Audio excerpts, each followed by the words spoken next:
உங்களால முடிஞ்ச 10 ரூபாயோ 10,000மோ நம்ம வயநாடு உறவுகளுக்காக இலக்கடியில வச்சுட்டு போங்க. கை கோர்ப்போம், கை கொடுப்பதற்காக. தமிழன் என்று சொல்லடா, தலை நிமிர்ந்த நெல்லடா அப்படின்னு உலகமே மெச்சுற அளவுக்கு ஒரு வித்தியாசமான மொய் விருந்தை நடத்தி இருக்காரு தமிழ்நாட்டை சேர்ந்த ஹோட்டல் உரிமையாளர் ஒருத்தர்.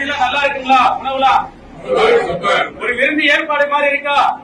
இது பாதிக்கப்பட்ட மக்களுக்கு ஒரு சந்தோஷம். அவங்க வழியை நம்மளால ஷேர் பண்ணிக்க முடியாது, ஆனா அவங்களுக்கு ஏதாவது வகையில நம்ம உதவி செய்யலாம். அதுக்கான ஒரு நிகழ்வு தான். நான்வெஜ்ல 5 வகை, வெஜ்ல 5 வகை என மொத்தம் 10 வகையான உணவு பந்தியில. பந்தி முடிஞ்சதும் இலைக்கு அடியில மொய்ப்பனம். என்னங்க, கேட்கவே ரொம்ப ஆச்சரியமா இருக்குல்ல? ஆமாங்க, நம்ம தமிழனோட பாரம்பரியத்தை நிலைநாட்டும் விதமா பழங்கால தமிழர்கள் கடைபிடிச்சிட்டு வந்த மொய் விருந்த வயநாட்டு சொந்தங்களுக்காக செஞ்சு காட்டியிருக்காரு முஜிப் ரஹ்மான் அவர்கள்.